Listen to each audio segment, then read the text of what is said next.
an Unspoiled Network podcast. This is Spoil Me, covering Crazy Ex-Girlfriend, Season 4, Episode 12. I Need a Break. In this episode, the title has two meanings, guys, because we've got Rebecca needing a break from a relationship, and then we have Paula, who just really does need a fucking break really bad. Welcome to Spoil Me.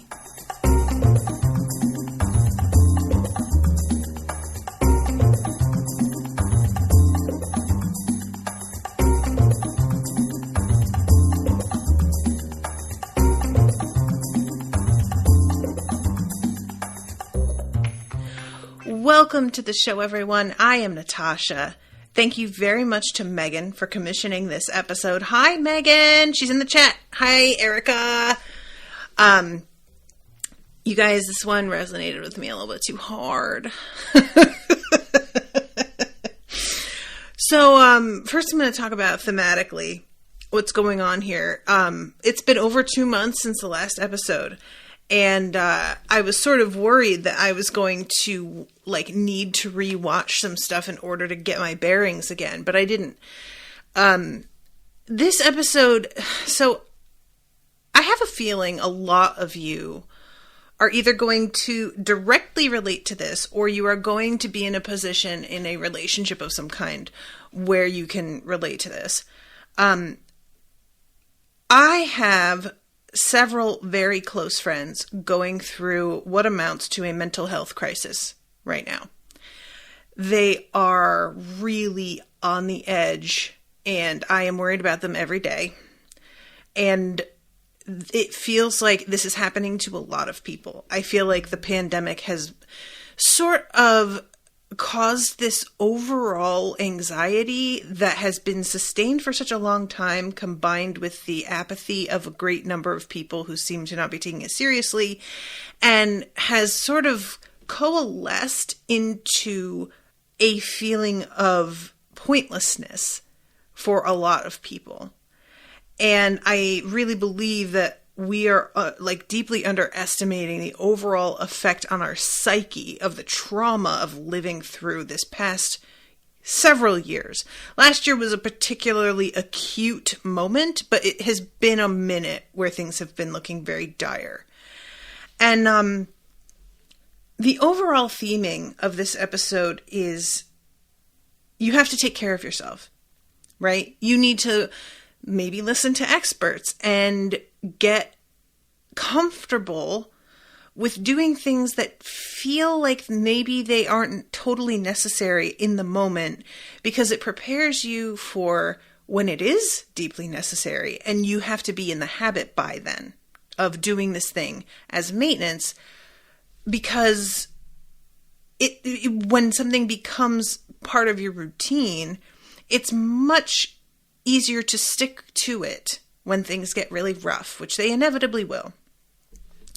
So overall, this is a very good message. I think it's valuable and necessary, especially, regarding the medication issue that we have Rebecca being really resistant to. But here's the thing, and I totally understand that the show does not engage with this at all, because one, it's discouraging, and two, it's discouraging. But here it is. And I think a lot of people might be expecting me to talk about the financial aspect of this, which is that getting care in many, many, many aspects involves financial investment. And many people don't have that fucking money in the first place to invest. And yes, that's certainly one aspect of it, because the show doesn't really engage with that at all. What it looks like to be going through something like this and not be able to afford outpatient therapy and whatnot. But I'm not talking about that. Setting that aside, the constant theme that all of my close friends have been running into regarding their attempts to care for themselves in regard to mental health has been nobody in these industries actually seems to give a shit about their mental health. This is what has been happening. And it's really like, it's so, I'm watching this episode and I want everybody that I care about to experience the kind of attention that Rebecca experiences this episode. Dr. Akopian is really riding her to start medication, is prepared to prescribe certain things, has been talking to the person who is running the group therapy about Rebecca and what would be best for her. All of these things, when you see them in fiction, lead you to believe that your care providers are going to be there for you in the same way. And unfortunately, out of the 4 very close friends of mine who are all attempting to reach out, get therapy, get medication, and in some cases attend outpatient therapy programs, they are being ignored, flat out refused care, and passed on to a different provider who does not know them. Details, very obvious basic details about what kind of medications they're already on are being forgotten, and they are being prescribed things that interact incorrect, like in a way that is potentially dangerous, at the very least not ideal. And they are being given the wrong information by their insurance providers or by the medical provider themselves as to what's covered, and then being faced with a sudden insane bill and or cancellation of a program because they were given wrong information and then canceled something that was covered, or failed to cancel something that was covered and kept going because they weren't aware they were going to have to pay out of pocket. And all this to say, it's incredibly easy to watch an episode like this and be like, everybody should just go to therapy. And I am certainly guilty of this myself. You know, everybody should take medication if they're told to. But the truth is that the way that healthcare is set up in the United States is already bad enough. That it's a for-profit industry to begin with is frankly horrifying. And on top of that, worldwide, our understandings of mental health are so stigmatized, limited, and inaccurate, and completely, inadequate regarding coping with dealing with mental health and, for instance, a full-time job and children, or just a full-time job, or whatever other traumas might be going on, that it just feels a little bit Fantasyland as I'm watching this.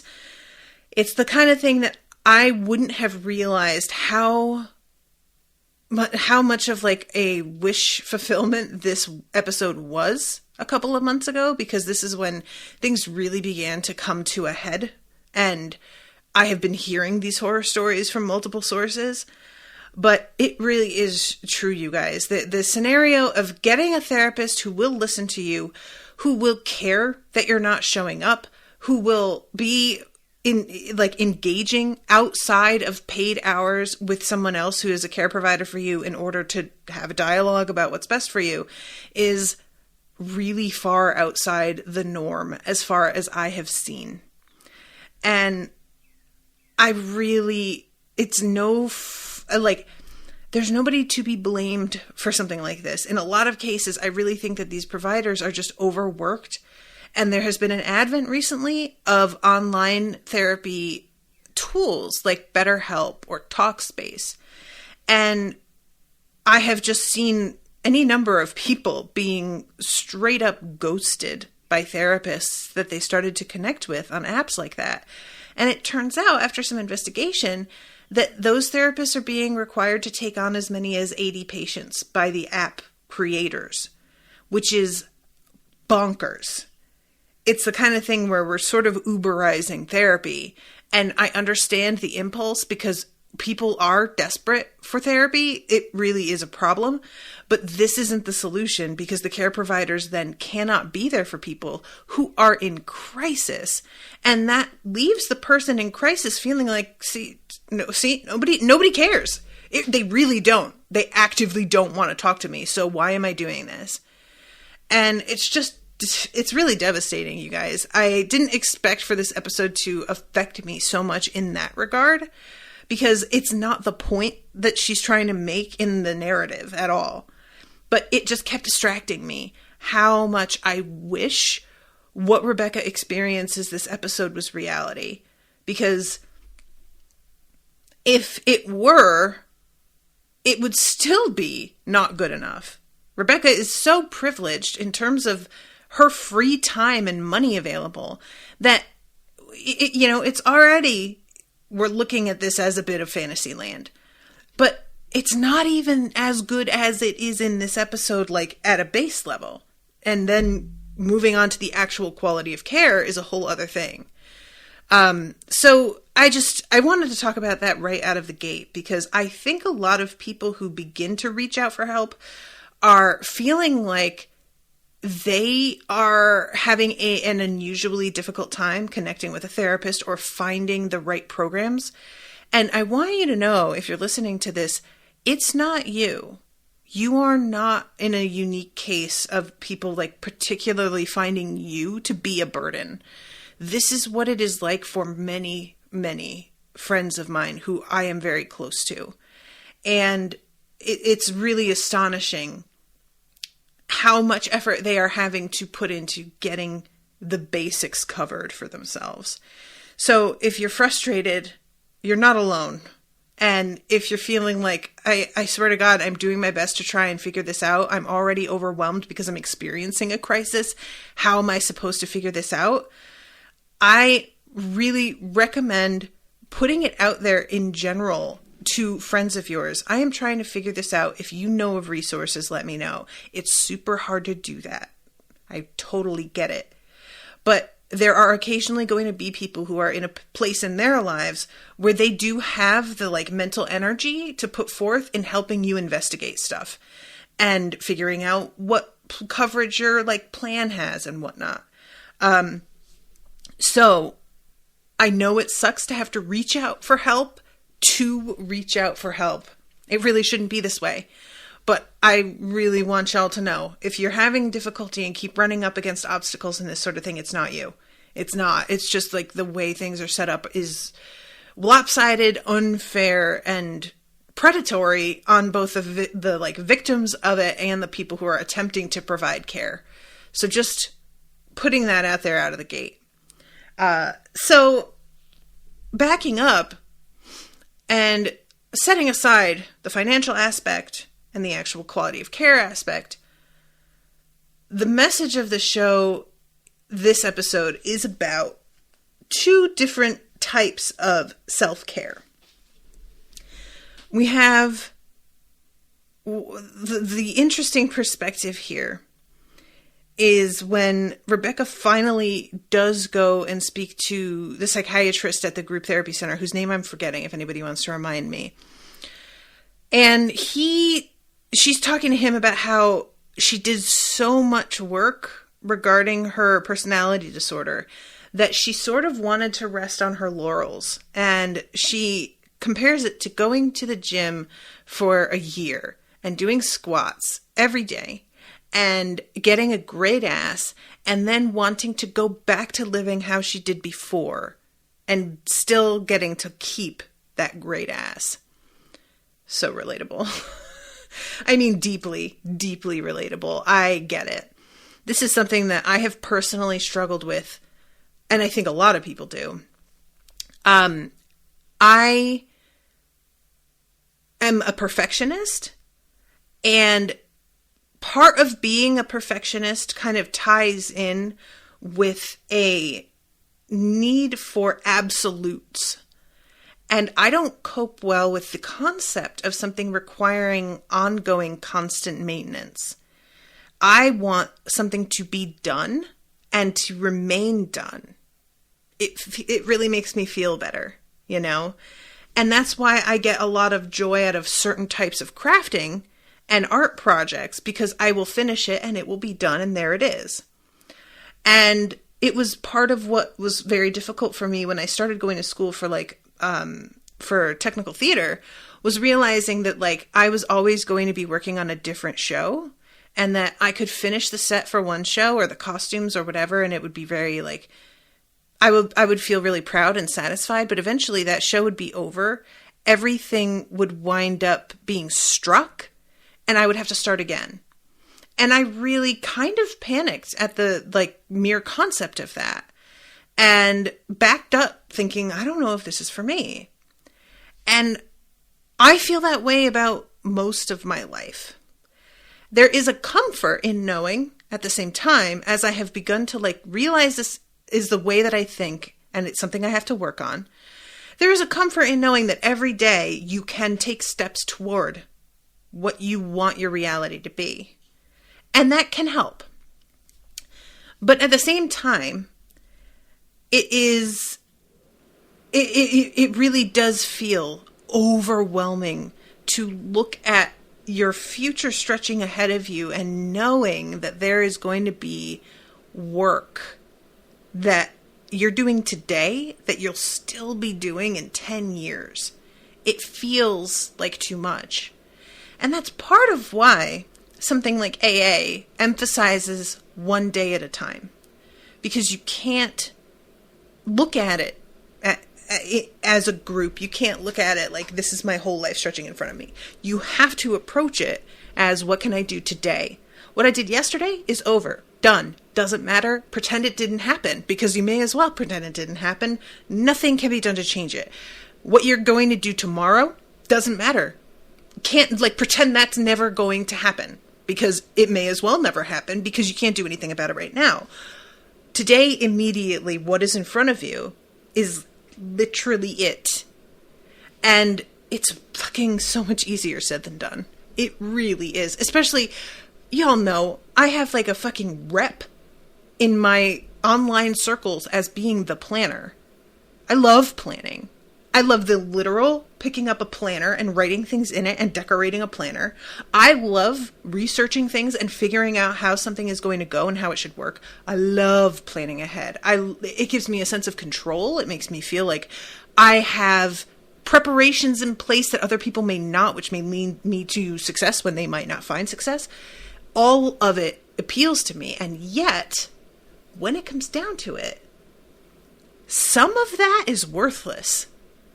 Some of that is a blind to fool me into thinking that I'm doing something, when in fact I'm using it as a way to avoid doing something. And this particularly is true regarding exercising. I love creating a big, beautiful calendar about what I'm going to do this month for my exercise. And once I've done that calendar, I sort of give myself this weird amount of credit, even though it's not, I didn't do any of it yet. It's, but I wrote it down, so I act like this is something. And it causes me to lose sight of what genuinely is the point. So Rebecca is going through this. Specifically, she's experiencing some sadness and is sort of clinging to the high of the relationship she's in with Greg as an antidote to the sadness. And it's really interesting. I love little throwaway lines like this, that once you step back, you realize the meaning of it. There's a song this episode called The Darkness. And at the start of the episode, she's taking a walk with Greg and she's holding his hand, and he's sort of joking about how weird this all is while she's just trying to enjoy herself. And she says something about how, I know that you wanted some time by yourself, but I really appreciate you coming over last night because I was all alone and I started to be afraid of the dark. And it's a perfect, it's a little thing that would be really easy to miss. But that's literally a metaphor for the whole episode, which is she was alone and the sadness was coming for her. And she felt it and was like, let me get somebody up in here to sort of fix this for me right now so I don't have to feel it. And it worked temporarily. And that's the reason that we reach for shit like this, right? Because it does work temporarily. It fools you into thinking it's a solution because it works temporarily. Whatever it may be, drinking, food, shopping, any number of things, they are coping mechanisms for a reason. But whatever is under it keeps returning. And the coping mechanisms, instead of actually dealing with the issue, start to have to become more and more extreme and grow less satisfying and less helpful as time goes on. So you get to a point where you're having to drink a fucking lot, or you're having to spend an awful lot, or you're eating way more than you need to be eating. And it still doesn't, you don't feel better. You make yourself sick because you ate too much, and now you feel disgusting because you're just like riding this sugar rush. You spent too much, and now you're flipping out with anxiety because you're in debt. You're developing an addiction, whatever it is. And it's really easy to see that Rebecca's problem is and has been relationships. That's what she reaches for validation and comfort. And it's part of why the fact that Greg is so unavailable in some ways is triggering her this episode. She wants him to play a role to make her feel better, and he isn't doing it. And I'm not saying this in a way that blames her entirely. I don't want to say, like, because personally... Oh, thank you. I'm sorry, guys. I didn't even see your comments. Dr. Dan for damn. Dan Shin. Dr. Shin. Thank you, everybody. The thing with Greg this episode is so tiresome. So I'm not trying to be like, Rebecca's reacting this way because she's demanding something of him and it's not fair. To a point, that's true, but also, he sucks. Can we just talk about that? There keeps being this sort of thing that's done where it's being framed as if she should have known. And to a point, again, yes. But what I found such a bummer, she initially tells him that, well... Right out of the gate, when they're walking around the block, he asks how many times they're going to circle the same block. He points out how weird holding hands is. He tells her that he feels they're not moving as slowly as she claimed she wanted to move. All of this is indicating that he's not super comfortable with the direction things are going, but she doesn't want to hear it. So, in that respect, I have to forgive him because he is trying to communicate with her and she doesn't listen. On the other hand, she asks him to go to Raging Waters, which is her Paris. And he doesn't want to, because the whole concept of a place like that is antithetical to who he is as a person. He doesn't enjoy things, as he says in his song later.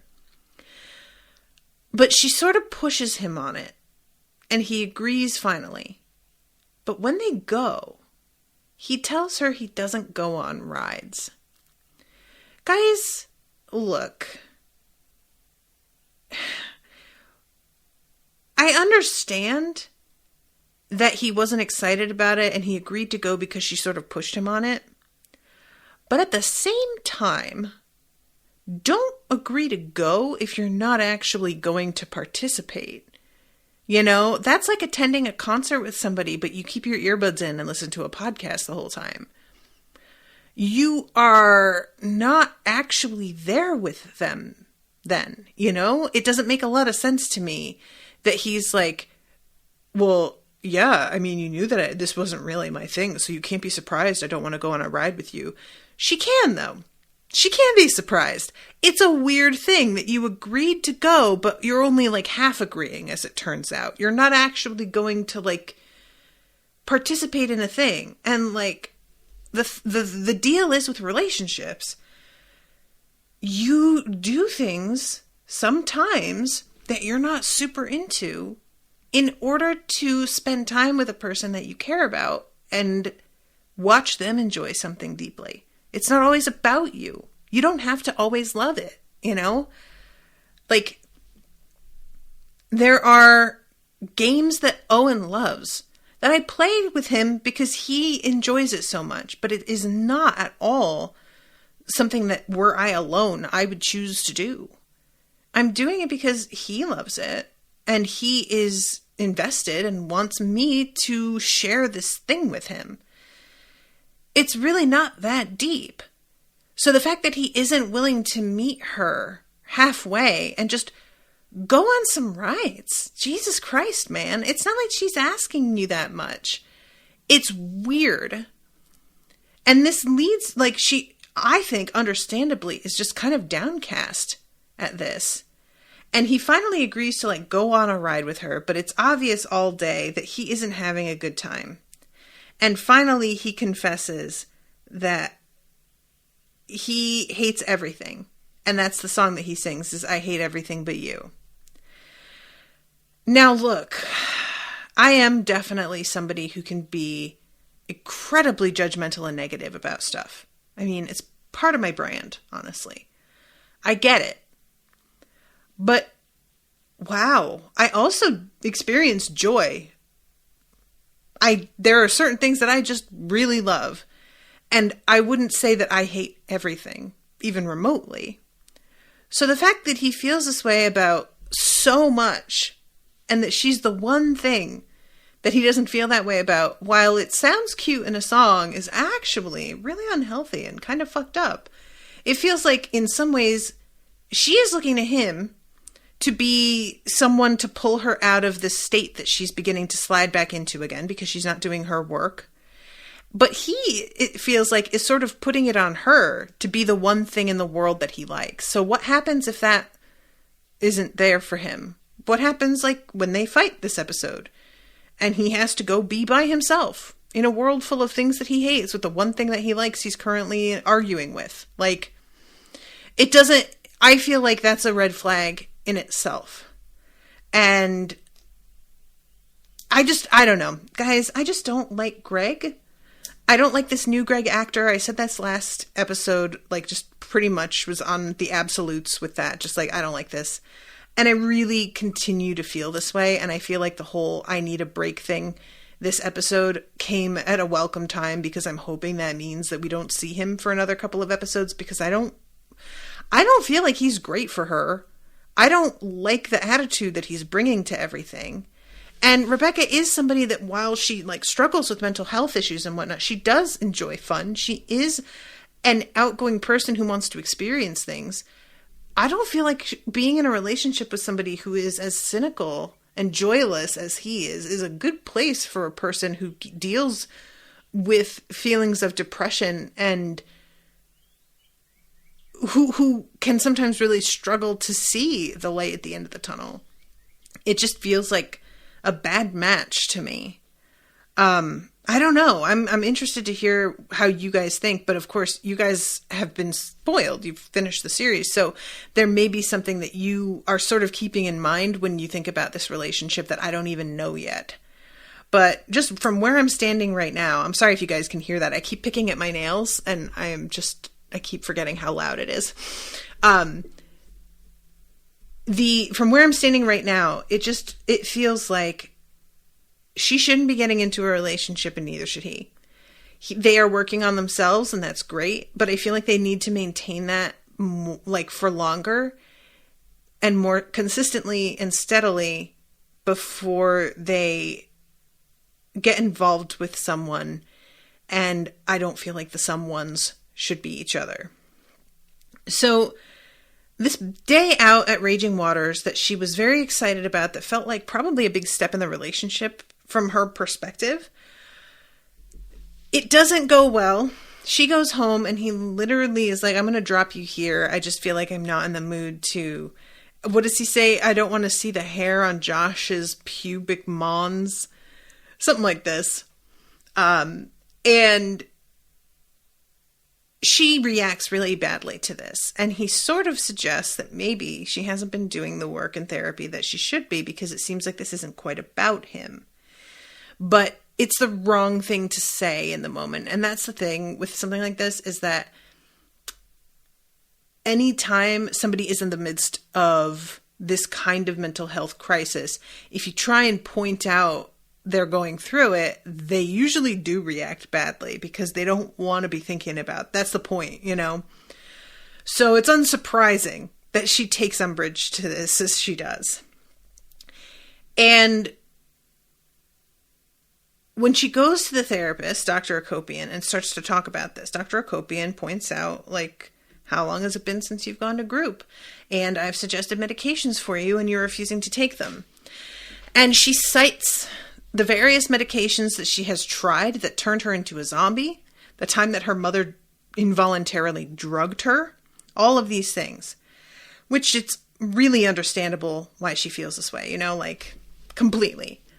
But Dr. Akopian is like, yeah, and that's not what we would prescribe for you. I was talking to Dr. Shin, and we have an idea of like a treatment plan for you that we think would really benefit and help stabilize your moods overall. And she is just extremely resistant to this. And when Dr. Akopian pushes her, she literally gets up and leaves in the middle of her session, which is really, that is just such a bad sign, you know, like, so she leaves and we get this, there's 3 songs this episode, which is more than usual, I think. We have the song from Greg, I Hate Everything But You. We have the song from her, I'm Not Sad, You're Sad. And then we have the song The Darkness. I'm Not Sad, You're Sad is her getting all like hoed up with her dress, or not even her dress, her jeans and like leather jacket and heavy eyeliner and a flask. And she just decides to like go out by herself, which again, real warning sign. When you're just trying to like party alone in that way, it often isn't a great, it's not a good flag. It's a pink flag, if not a red flag. And she begins to sort of like, first of all, she drinks too much. I love the repeated references to how she can't drink that much because she's Jewish. Is this a thing? I have never heard this before. Personally, 3 drinks for me is too many. I can do a drink. I feel good. 2 drinks, depending on what I've eaten, and I'm probably drunk. 3 drinks? Not great. Not going to be a good day for me tomorrow. So she finds herself, as she's singing this song, at Nathaniel's door. And as she's walking into the like apartment building, I was thinking, this looks weird. Where is she? And then I realized as she's knocking on the door, I'm like, oh my God. Thankfully, Nathaniel has come a bit of a ways in terms of his understanding of like what's healthy and appropriate. And when she throws herself at him in a desperate attempt to feel better, he sees this is not good for her. And he steps back and is like, dude, we can't, no, you gotta go. And in the midst of like her trying to have sex with him, she's also talking about how it was so sweet to her and Greg isn't like that. And it really is revealing what she's feeling, which is she's not getting what she needs from this one person. So she's coming to him for it. And it's just not a good look. So he sends her off on her way, and she feels very rejected and is also a little bit puzzled because she thought this is what he wanted. And it's like, she knows this isn't what he wanted exactly, but she's trying to use that as a means to like trick him, I think, manipulate him. And he isn't falling for it. Good for you, Nathaniel. So she goes home and Josh is there. And again, another really good moment. She's joking around with Josh, eating some peanut butter, hanging out. And then all of a sudden she does this like, can I give you a shoulder massage? And it's really clear as it continues that that's not what she's aiming for. And he stops and is like, no, what are we doing? We can't do this. And she tries to sort of push it. And he's very firm about it finally. And it's just like, we really can't. This is a bad idea. And she sort of snaps out of it. I really wasn't sure if she would. You know, I thought, is she going to freak out on Josh? And if she does, what does it look like if they live together now? Like, is she going to move out? Because this could easily turn really ugly if she decides to keep throwing her head into the sand. Makes it sound like it's not connected to her body. If she keeps deciding to bury her head in the sand. But thankfully, the fact that this has happened twice, and these are both men that I think she has come to understand do actually care about her, who are saying no. I think that goes quite a ways in her being like, oh my God. Okay, yeah, this is not good, actually. And I really appreciated that. So she tells him, you know what, there's something that I have to go do, actually. And she leaves, and this is when we get the song, The Darkness. I have actually heard the title to this song mentioned before as being one of like the more affecting songs on the show. So when it started, I had a sort of idea in mind what the song would be, and I was way off. I thought it was going to be more of a declaration of despair, you know, more about like the melancholy. And instead, it's her talking about the darkness as a being that she keeps returning to, or that keeps coming to find her. And she names it Tyler, which is really, sure, why not? And she's just like, it's sort of her realizing that this is the way that she has learned to relate to the world, and it's not healthy, and that she needs to break out of this relationship. And she's just figuring out how to do that finally. And it really is when, you know, I remember the first time that I heard that unhealthy things can feel familiar, and so they are comforting even though they're bad for you. And I remember hearing this like probably like 15 years ago, and it just I didn't get it. And it hasn't really begun to sort of resonate for me until the last like 2 or 3 years. The understanding of like abuse feeling comforting, and that abuse can be from yourself. It can be something you're doing to yourself, or it can be the result of mental health problems, and feeling like this is normal and I prefer this versus the work that it normally takes to feel better, which is unfamiliar. And while people tell me it's better for me, it's difficult and it's uncomfortable. That is something that I really get now. You know, the discomfort of changing is something that I don't feel like it's talked about as much. We focus a lot on the inconvenience of the work itself. Oftentimes, you know, for example, making time to go to group therapy, which she wasn't doing, or choosing to take medication when she's afraid in a lot of ways of it. But it's also just a change in the way that you think about things that can be really scary. Because once you begin to push at the boundaries of what you have always believed to be true about yourself or the way you relate to the world, it's sort of like when you begin to grow conscious of something like white privilege or misogyny. And as you push at it, you realize that, oh, I thought it was this little thin layer that I needed to cope with, but that layer is covering an absolute ocean of bullshit that I didn't know was there, that I didn't know was even related. And now I know it's there and I can't ignore it. Except you can. It's just that now it hurts to ignore it even worse. And you can tell that's what you're doing.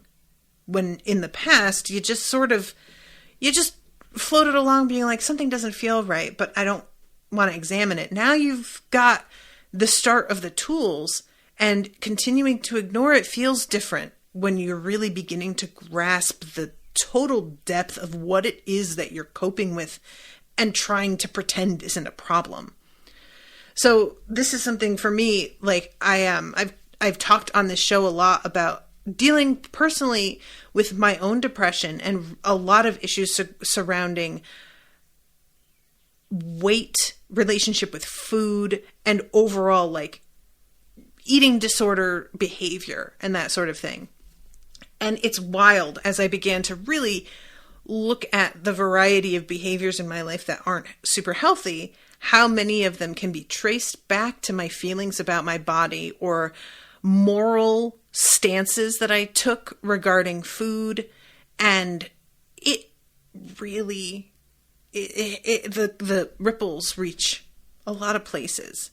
And when you begin to change the way that you relate to things like that, it means that you have to admit that for like decades, you've been really wrong about how you approached things. And it's not your fault.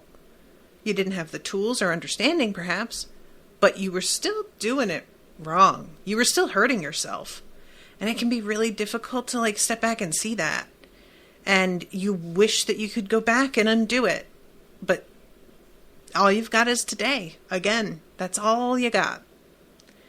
So she winds up going to the outpatient clinic and just sleeps on the bench outside until Dr. Shin shows up. And at first she tries to bargain and say that she's just going to start going to therapy again because that's what she's really been neglecting. And he sort of gives her a look and is like, you know what I'm going to suggest? And she finally is like, oh, God, yeah. And he tells her, I have a lot of medications that I think would really help you and won't have the effect that you're worried about from previous experiences. And at the end of the episode, first we see her taking responsibility for some of the fight with Greg. She's taking responsibility for a lot. I personally feel like Greg could have been less of a dick, but I think they might just be a bad match. But she tells him that she does need a break. And she has a workbook called You're Borderline Not Broken that she opens. And she has the bag from the pharmacy that obviously has her meds in it. And she's given it a shot. I'm interested to see, there's not a lot left of the show. And I'm interested to see what we are going to see about her reaction to this, because medication is a really tricky thing. It takes so long to really tell if it's helping at all. You can develop side effects pretty quick, but you aren't totally sure that the side effects are from the meds, or maybe it's just something that you're dealing with personally. Like, it's hard to know. Doctors don't always trust you to judge whether or not something is a genuine side effect. So you could tell them, hey, this is what I'm experiencing, and they may write you off and not really listen. Or they may be overeager to switch you to something else because of taking you extremely seriously when you aren't actually that sure and you were looking more for guidance. They immediately switch you to something else. And this can lead to a lot of sort of feelings of ups and downs because you're switching medications or trying new dosages and you don't know what's sinking in and working. And all you can do is sort of wait and see. But when you're going through a crisis, that waiting period feels interminable. And you just have to like cling on by your fingernails and hope for the best, that you'll get through it and eventually begin feeling better. And I wonder how much of that we're really going to see, because there's not a lot of room for that, you know? But it is really nice to see her, like, this workbook thing. I have a workbook that I was doing very consistently for a couple of weeks, and I was just looking at it yesterday, like, man, it's been a while since I did that. I feel like it's been like 3 weeks, a month, and I probably should pick that up again. And then I saw it in this episode, and I was like, oh, shit, yeah, I really do need to do that.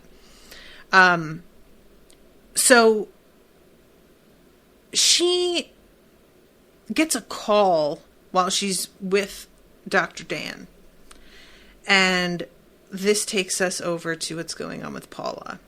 So the episode started with previously on, And we see a bunch of moments of Paula having to do a bunch of these jobs that, these little sort of insignificant, one could argue, things that keep things running smoothly. It's, one of the, everybody knows a person like this, and sometimes you are the person, you know, especially if you're a woman. It's just, it happens so often. She is trying to do her job, manage a household, take the bar, and she is running herself pretty ragged. And everybody starts to tell her that she isn't looking good and that maybe she needs to take a break. And she just keeps saying, I don't have time right now. I will take a break soon. It turns out she's experiencing a heart attack, which I wasn't aware they could go on this long. Apparently, as we find out at the end of the episode, she's had a blockage for 18 hours and she just pushed through it, even though she was feeling like shit. There was a theory that maybe it was a menopausal thing. She was thinking, like, for a second, maybe I'm getting sick, but then she was like, I don't think so. And it's a really good example to use because this is like how heart disease is, I think, the number one killer of women. And heart disease manifests differently than one would expect, especially in women. And it is something that we are, when you think of a heart attack, most of us immediately think of a 55-year-old overweight white man in a suit. We think of somebody who sits behind a desk all day, eats a lot of burgers, works too many hours, smokes, drinks, and then he dies. Heart attack. But the reality is women, because their symptoms are so different, often go through anomalies with their heart and they don't even realize that it has happened, which is what's going on with Paula. And this actually happened to my mother, and it was a really minor thing. But once she got checked out, it turned out that was likely what happened. They couldn't prove it because it had been a while, but they were pretty certain. And because women are often put in these positions within workplaces and households of being the linchpin or surrounding which everything else functions, they don't feel like they can take a break. And that leads to them burning themselves out in a way that is more than just like a mental burnout. So what the writers did with Paula this episode is actually pretty indicative of like a greater, truer problem than people may be aware of. And the thing with her,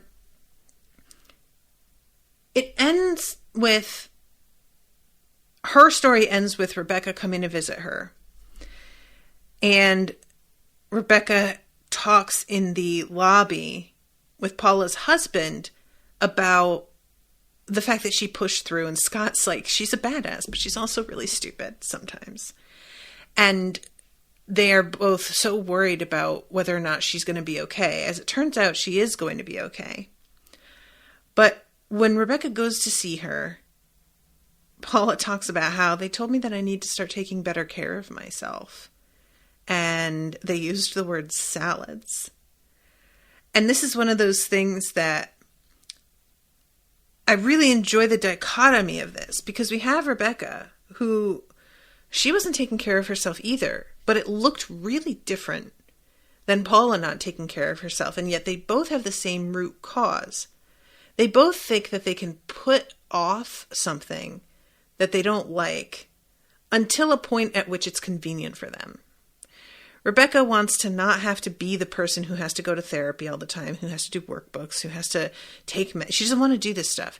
So she thinks that she can just cling to this relationship that's making her happy right now to substitute her mental health.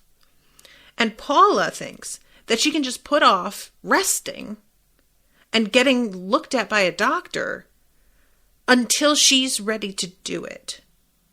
And I'm just so guilty of this, guys. I'm just so deeply guilty of this. I really understand it. I don't have time. That was something that I said verbatim to my therapist a couple years ago now. We were talking about music, and I was saying how I don't listen to music that often because it tends to provoke strong emotional reactions in me. And I find that really inconvenient because I'll be putting on music in order to enjoy myself, usually while I'm driving, while I'm cooking. And then all of a sudden a song will come on that'll really remind me of someone or of a time in my life. And all of a sudden I find myself breaking down in tears when I was trying to do something. And I just hate it. And I resent the fact that music has that kind of an effect on me at all. And my therapist, understandably, was kind of like, wow, girl, you really need to you can't even listen to music because you resent it. That's not normal or healthy or good in any way. But she asked, well, what's the problem if you break down in tears for a minute? And I said, I don't have time for that.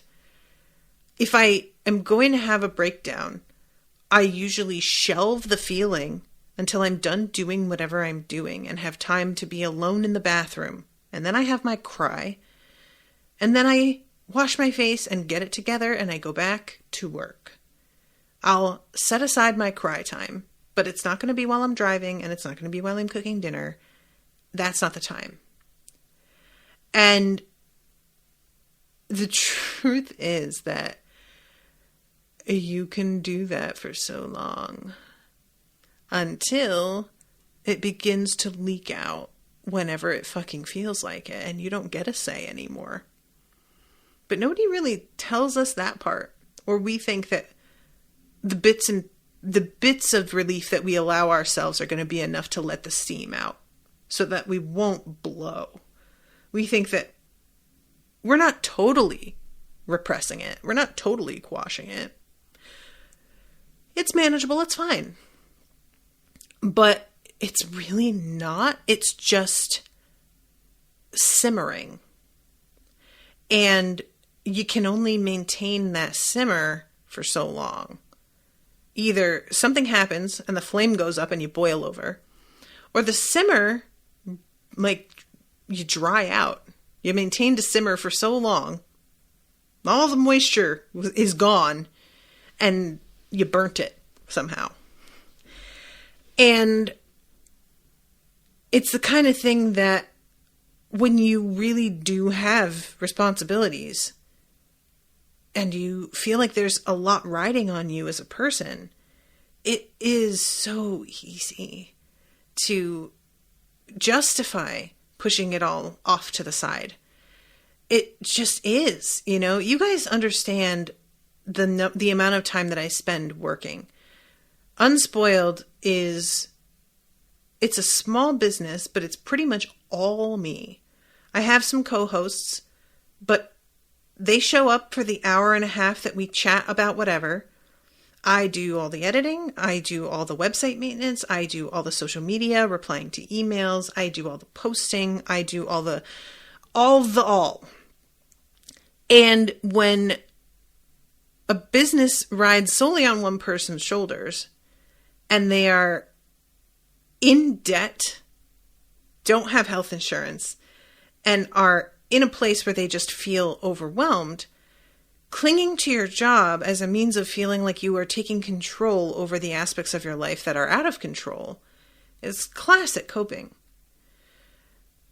So I have justified not taking care of myself because I wanted to get ahead with my job and felt like it was a necessary sacrifice. I'll take care of myself once I get to so many patrons, so much money per month, whatever. And the truth is, when most of your problems stem from finances, that isn't an unreasonable stance to take. That's what's so frustrating about capitalism. And a lot of people's mental health will stem from financial issues. That's a major factor for me. It always has been. It's certainly lessened a lot over the past couple of years, but when I was seeing that therapist, that was at the forefront of my mind at all times. It was costing me money to fill my gas tank to go see her, and that was a strain. I couldn't even afford to buy the actual Kindle version of books for the show. That's how broke I was. I was having to pirate books because I couldn't even pay the $11 for a book. And so when I told myself I need to keep doing this because I need to grow the business, it made sense. It felt true. And Paula, she's volunteering for this woman who is trying to change the terms of her parole so that she can relocate. That's a really important thing. It makes total sense that Paula is like, no, this is crucial. I can't not be there for this. She's about to take the bar to fulfill her dream of being a lawyer. Taking the bar is no fucking joke. I have friends who are very fucking intelligent and hardworking and diligent, and they have failed the bar. It's just not it's not like the SATs, kids, So that's what's so frustrating is that when you tell yourself, I'll do it later, regarding self-care, your reasons for saying that to yourself are often valid, and they do make sense, and they do stand up to argument. But our bodies will get their rest, whether they have to make you or not. They will figure out a way. And her having this heart attack is her body being like, bitch, sit down. Sit the fuck down now. I am not kidding. And even when her body is going through that, trying to get her to fucking break for a second, she still isn't doing it. 18 hours. And she was still going until her husband literally forced her to go to the hospital. This is just... So that's the thing with ongoing maintenance and having to do something that you don't want to do, that feels like maybe a waste of time sometimes. Stopping working for me and getting up and going for a walk because I just need to get out of the house and get some fresh air can be more difficult than getting me to clean my toilet. Literally, all it is stand up and just take a walk around the block. And yet I will be so resistant to it because I just need to get this. Just let me finish posting these 2 episodes. Just let me finish with the coding on this one page on my site, and then I will go. And before I know it, I look up and it's 11:30 p.m. and I haven't eaten since noon. And I'm like, why do I feel so crappy? I wonder. It's just that the support systems for taking care of ourselves are difficult sometimes, So that's actually something that I've been working on. It's part of why when I canceled covering Doctor Who with Jamie on Thursdays, I have not replaced that show. And have decided that I'm recording 3 shows a week with Miles and Rashawn, and I have the additional 6 per week with Spoil Me. So that's 9. And then I have a show for Star Wars that I do with Owen, so that's 10. And then I have the twice a month show on Sober with Rashawn. So twice a month, that's 11. 11 recordings a week on top of everything else that I have to do is plenty. Do you guys know how uncomfortable I have been over the past month having Thursday mornings off that I used to record with Jamie on? I have genuinely felt like I have something to be ashamed of. I have genuinely been actively uncomfortable with the open time during those days. I don't know what to do with myself. So I've been trying to make myself take a bath. Maybe take a nap. Give yourself a facial. But it is so hard because all I want to do is just fill that time with more work. I just relate to Paula, man. I really do. I have since the start, and it just stays. It really does. So I'm trying, but it's a hard adjustment, man. It really is. And all of the things that I normally reach for comfort involve food and sitting still, you know, and you have to relearn ways to comfort yourself. And it's just not easy. It's just not, but it is rewarding. I feel better. I feel more rested, but damn, man, it is a hard habit to break. And let's be honest, Paula is a bit of a control freak. So probably there are going to be things that pop up that she's going to have to actively resist taking the reins on. And man, that's hard too. Really hard. So I'm just interested to see where this goes for her. Because saying I'm going to eat salads more, that's the easy part, girl. Like, genuinely. So the next episode will be June 4th. And then it looks like the penultimate episode is a live watch. Oh no. Okay. So there's I'm in Love, which is the final episode title. That will be a live watch. And then I'm going to be covering live performance and giving a wrap up episode. That'll be in August.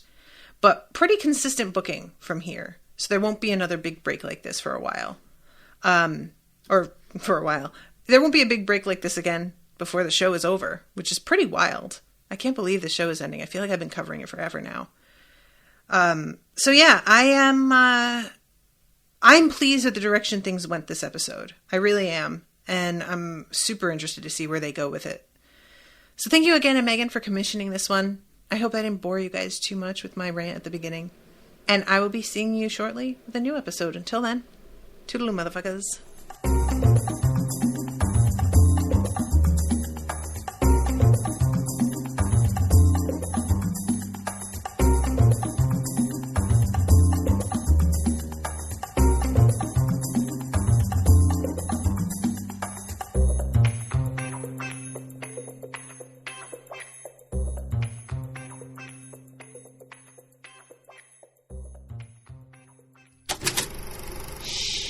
That was an Unspoiled Network podcast.